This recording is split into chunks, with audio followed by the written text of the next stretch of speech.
এই যে ভিডিওটি দেখলেন তা উত্তরপ্রদেশের শামলি জেলার কান্ডালা কমিউনিটি হেলথ সেন্টারের, এবং তা মুহূর্তেই সোশ্যাল মিডিয়ায় ভীষণ ভাইরাল হয়েছে। ভিডিওতে দেখা যাচ্ছে এক ব্যক্তি এক মেয়ের সাথে নাচছে। সেই ব্যক্তির নাম ডাক্তার ওয়াকার সিদ্দিকী। আর যে মেয়েকে দেখতে পাচ্ছেন সে আসলে তারই ফিয়ান্সি। নাচুক, পার্সোনাল টাইম ইনভেস্ট করুক, তাতে মাথা ব্যথা নেই কারোর।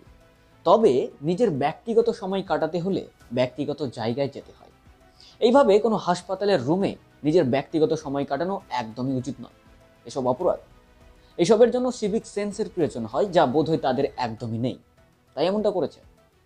আর এই কারণেই সেই হাসপাতালের medical officer doctor Birendra Singh doctor সিদ্দিকীকে এমার্জেন্সি ডিউটি থেকে সরিয়ে দিয়েছেন। তাছাড়াও তাকে কোয়ার্টার খালি করতে বলা হয়েছে। এছাড়াও প্রশাসন জানিয়েছে হাসপাতালের শৃঙ্খলা ও প্রোটোকল সরাসরি লঙ্ঘন করেছে সেই ডাক্তার।